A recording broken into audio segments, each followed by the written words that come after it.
Bonjour, chers téléspectateurs, j'espère que vous allez très bien. Soyez les bienvenus dans votre chaîne Prof Ahmed, la chaîne de l'excellence.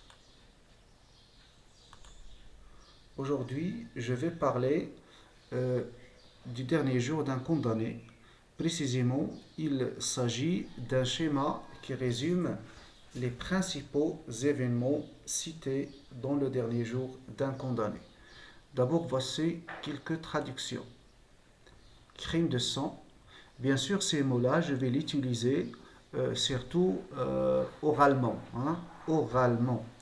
Crime de sang, tribunal, juger, juge, jugement, procès, verdict, arrêt de mort, sentence de mort, avocat, prison, lieu authentique. Je passe. Deuxième tableau. Journal de souffrance, ferrage des forçats, exécution, guillotine, prêtre, frioche, sous-architecte, palais de justice, charrette, foule, acclamation. Troisième et dernier tableau de traduction. Guillotine, la guillotine. Bourreau, le bourreau. Galérien, cultivé. Situation matérielle aisée. Redingote. Éducation raffinée. Repentir, regret. Et je passe vers le schéma. Bien sûr, ce schéma, vous n'allez pas le trouver sur les autres chaînes. C'est exclusif. D'accord? Bien. Alors, suivez-moi. D'abord, nous allons parler des lieux. Donc, écoutez. Les événements cités dans le dernier jour d'un condamné sont des événements imaginaires. Bien. Mais les lieux sont authentiques. Les lieux sont réels. Commençons d'abord par les lieux. Nous avons ici,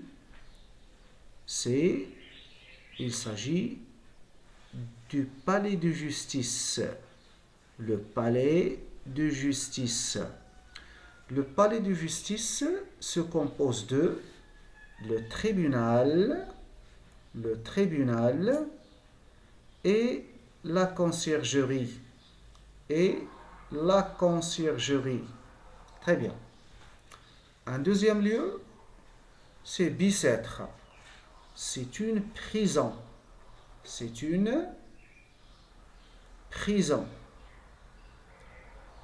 Bicêtre, au XIXe siècle, se situe à une vingtaine de kilomètres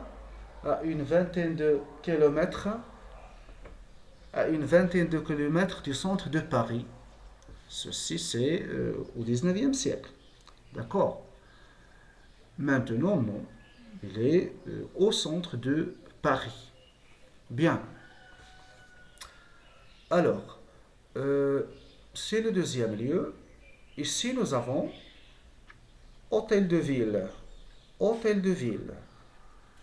Un autre espace. C'est une prison. D'accord? Enfin, nous avons la place de grève. La place de grève, c'est le lieu où l'on exécutait les condamnés à mort. C'est le lieu où se tient l'exécution des condamnés à mort. C'est là où se tient la guillotine. La guillotine, c'est la machine qui sert à exécuter les condamnés à mort. Très bien. Je reprends une deuxième fois. Donc nous avons ici le palais de justice.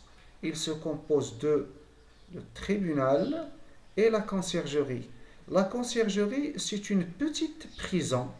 C'est une petite prison qui jouxte le tribunal. Il est à côté du tribunal. Très bien. Un deuxième espace, c'est la prison de Bicêtre. La prison de Bicêtre, jadis, il était un château d'un roi. Bien. Et on l'a converti en une prison. J'ai oublié de vous dire qu'il s'agit ici d'un fleuve.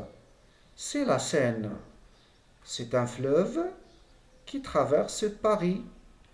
La Seine, c'est un fleuve très connu. Hein, il traverse Paris. Bien. Ici, nous avons Hôtel de Ville. C'est une prison également. Enfin, la place de Grève, c'est là où l'on exécute les condamnés à mort.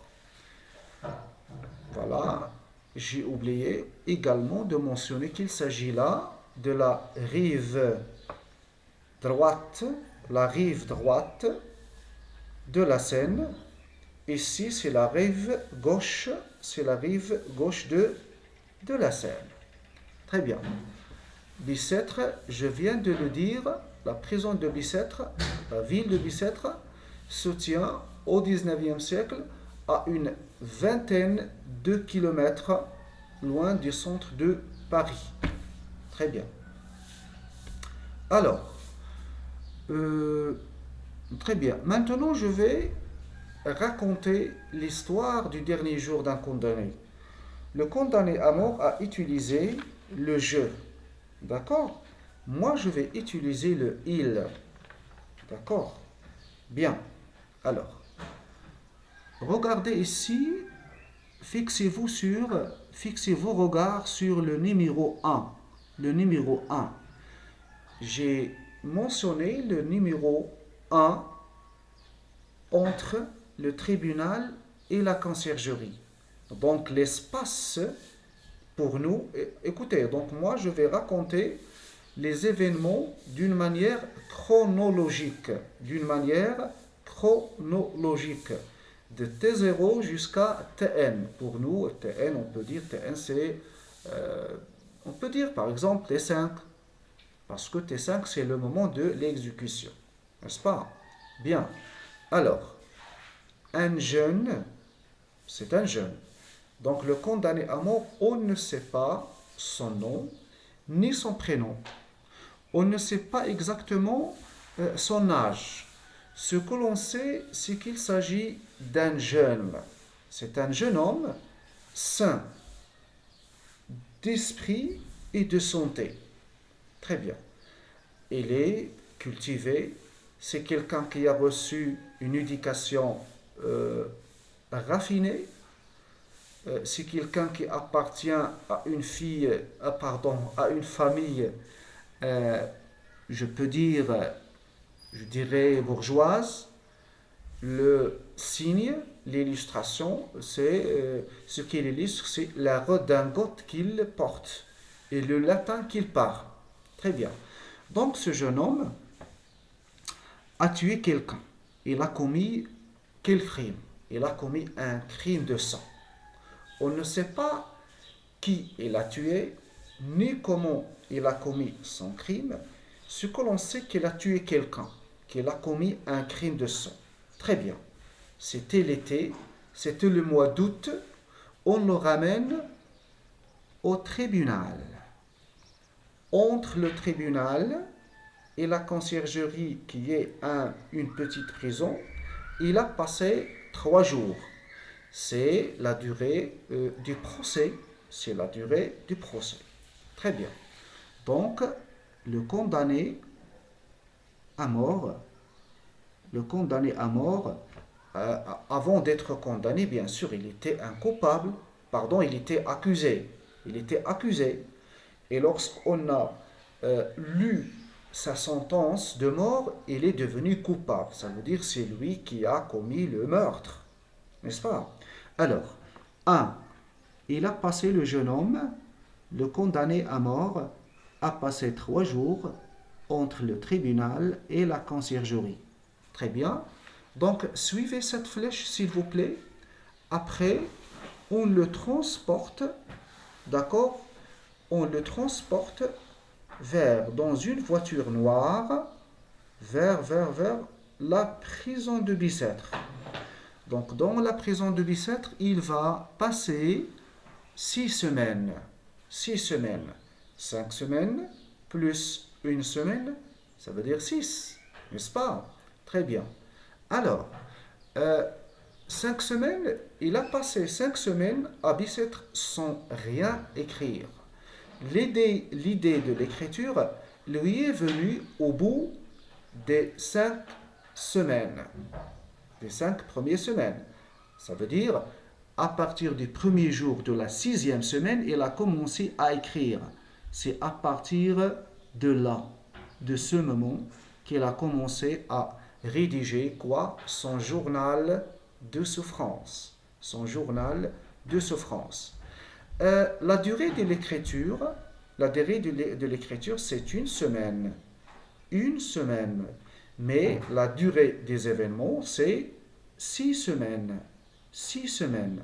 Alors, à partir de là, de ce moment-là, il a commencé à rédiger son journal de souffrance. Il est à Bicêtre, dans la prison de Bicêtre.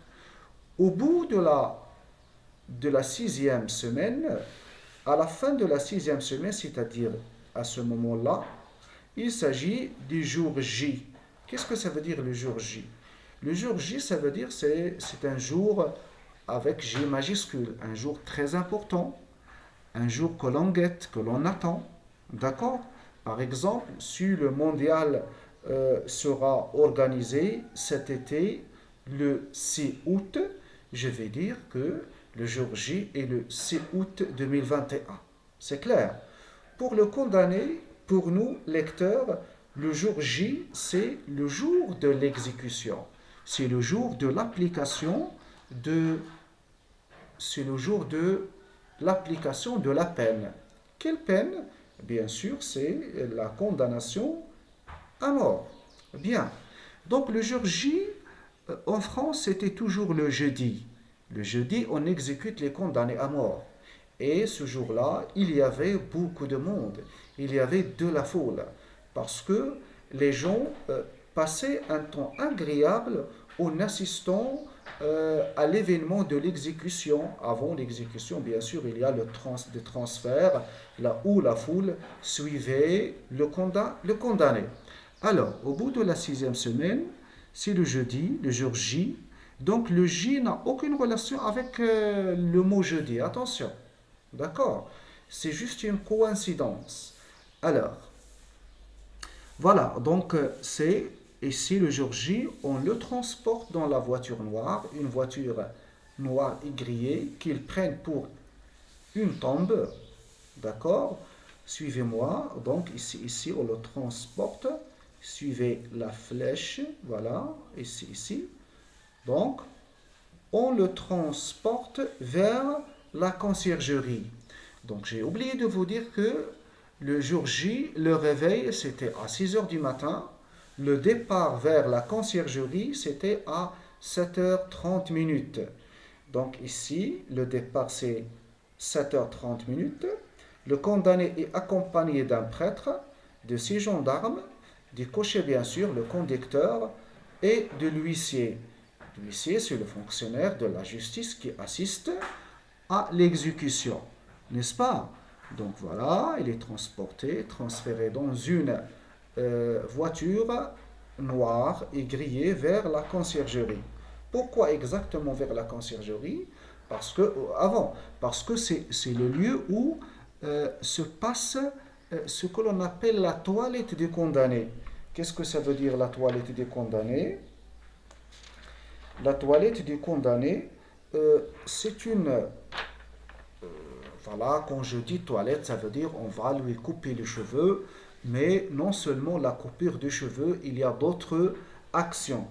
Par ordre, je cite, coiffer les cheveux, enlever la veste, lier les mains avec une corde, détacher la cravate, couper le col de la chemise, donner à respirer un mouchoir imbibé de vinaigre, lier les pieds avec une corde, et enfin remettre la veste.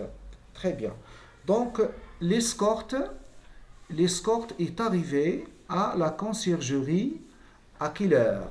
8h30. 8h30. Donc, le voyage de Bicêtre, c'est le jour J bien sûr, le voyage de Bicêtre à la conciergerie a duré combien? Une heure. Une heure. De 7h30 à 8h30. Donc, la procédure, ou bien la procédure de la toilette, ou bien la toilette du condamné a commencé exactement à 15 heures. 3 heures de l'après-midi, à 15 heures. Bien, une fois la toilette a pris fin, on se prépare pour quitter la conciergerie. Donc, on quitte la conciergerie. Bien sûr, l'escorte va passer par un pont. Un pont qui s'appelle le pont au change. Le pont au change. Euh, Écoutez, donc on transporte le condamné sur une voiture. Quand je dis voiture, je dis une charrette traînée par des chevaux. Ce n'est pas la voiture d'aujourd'hui. Comme, il ne s'agit pas d'une voiture comme celle d'aujourd'hui. Quand je dis voiture, c'est une charrette. C'est une charrette traînée par des chevaux. Bien sûr, il y avait beaucoup de monde. Il y avait de la foule. Et le condamné détestait la foule. Il n'aimait pas la foule parce qu'il est là pour se réjouir au moment où lui, il était en train de souffrir. Alors, on passe par le pont au change. Le condamné est toujours accompagné par des gendarmes et un prêtre. Pourquoi le prêtre? Le prêtre, il est là pour le consoler, pour l'aider à supporter ces moments difficiles. Donc on s'arrête là, mes amis, je reviens un peu à la conciergerie. À la conciergerie, j'ai oublié de vous dire qu'à la conciergerie, il a fait, le condamné a fait quelques rencontres, il a fait quelques rencontres importantes à l'intérieur de la conciergerie. La première, c'est celle du frioche. Ici, à la conciergerie, il a rencontré un autre condamné à mort qui va lui raconter sa vie. Son père était voleur, lui aussi il a commis des vols, il a tué, il était un tueur en série. En bref, il est condamné à la peine de mort. Très bien. Donc il a ici le personnage numéro un rencontré à la conciergerie ici, c'est le frioche, le condamné à mort.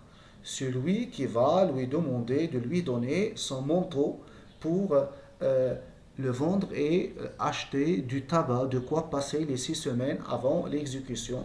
Parce que le frioche on va également, comme on l'a fait avec notre condamné à mort, on va le transporter vers Bicêtre, il va y passer 6 semaines pour enfin il va être transféré comme on l'a fait avec notre condamné à mort vers la conciergerie. Alors, le frioche. Il a également l'aumônier, ça veut dire le prêtre, il est toujours là avec lui pour le soutenir, pour le consoler, pour l'aider à supporter des moments difficiles. Mais le condamné à mort n'a pas aimé ce prêtre-là parce qu'il est là pour vivre des malheurs des autres. Il est là en train d'accomplir des actes mécaniques juste pour avoir de l'argent. Bien. Un autre personnage, c'est le sous-architecte. Il est là pour prendre des mesures dans le cabinet où se trouve le condamné à mort. Le condamné a relaté que ce sous-architecte n'est pas empathique. Il est curieux, oui, il veut savoir de quoi il s'agit, de qui il s'agit, mais malheureusement, il n'est pas empathique parce qu'il est là en train de parler à haute voix devant un condamné à mort très angoissé et taciturne. Un autre personnage, c'est le gendarme idiot, d'accord? Il est rencontré à la conciergerie. Ce n'est pas le seul gendarme rencontré par le condamné à mort. Mais pourquoi on a dit idiot? Pourquoi le condamné à mort l'a qualifié d'idiot? Parce que ce gendarme, c'était quelqu'un qui joue à la loterie, parce qu'il a un salaire dérisoire. Donc, alors, il a demandé au condamné, puisqu'il est sur le point de mourir, de lui proposer de bons numéros. Le condamné a accepté de lui donner 4 bons numéros, mais à condition que le gendarme lui donne son uniforme. Ça veut dire il veut s'évader, n'est-ce pas? Il veut s'évader. Il veut fuir la prison. Le gendarme a accepté au début, mais après, il a fait volte-face car il a craint de perdre son métier de gendarme. D'accord, le dernier personnage rencontré, bien sûr, ici à la conciergerie, c'est Marie, sa fille Marie. Euh, Malheureusement, Marie n'a pas reconnu son père et ceci avait un effet très négatif sur sa santé morale. Donc, qu'est-ce qu'elle a dit? Parce que Marie ne le reconnaît pas, il l'a appelé monsieur parce qu'il ne le reconnaît pas. Donc, elle a dit, la dernière fibre de mon cœur est brisée. Voilà, je reviens au pont de change ici. Donc, on traverse le pont de change c'est le quai, vers Hôtel de Ville. Hôtel de Ville, c'est l'étape l'avant-dernière avant de passer à la place de grève. C'est là que l'on va l'exécuter. Bien, donc ici je pose une question très importante. Où le condamné a-t-il écrit les 49 chapitres? Très bien, voici la réponse. Donc ici à Bicêtre, dans cette prison, j'ai dit que l'idée de l'écriture lui est venue lorsqu'il était à Bicêtre. Donc il a écrit bien sûr le chapitre 1 à Bicêtre. Du chapitre 1 au chapitre 29, voilà, c'est à Bicêtre. Il a écrit ces chapitres-là de 1 à 21 à Bicêtre. Bien, les chapitres ici, une fois transférés à la conciergerie, il a écrit les chapitres allant du chapitre 22 jusqu'à le chapitre 47. Enfin, ici, bien sûr, enfin, les 2 derniers chapitres sont écrits ici à Hôtel de Ville. Je veux dire les chapitres 48 et 49. Le dernier mot écrit ici à Hôtel de Ville, c'est 4 heures. 4 heures, en quelque sorte, c'est l'ellipse,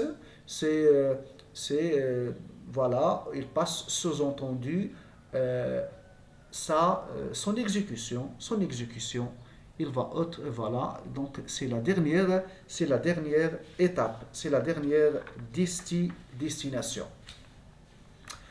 Voilà mes amis, j'espère que vous avez appris beaucoup de choses à propos du dernier jour d'un condamné. Ce schéma, je le dis une deuxième fois, vous n'allez pas le trouver dans une autre chaîne. Donc concentrez-vous voilà, sur les principaux événements que je viens de citer. Comme ça, vous allez bien comprendre le dernier jour d'un condamné. Voilà, sur ce, je vous laisse à la vidéo prochaine, Inch'Allah. Au revoir.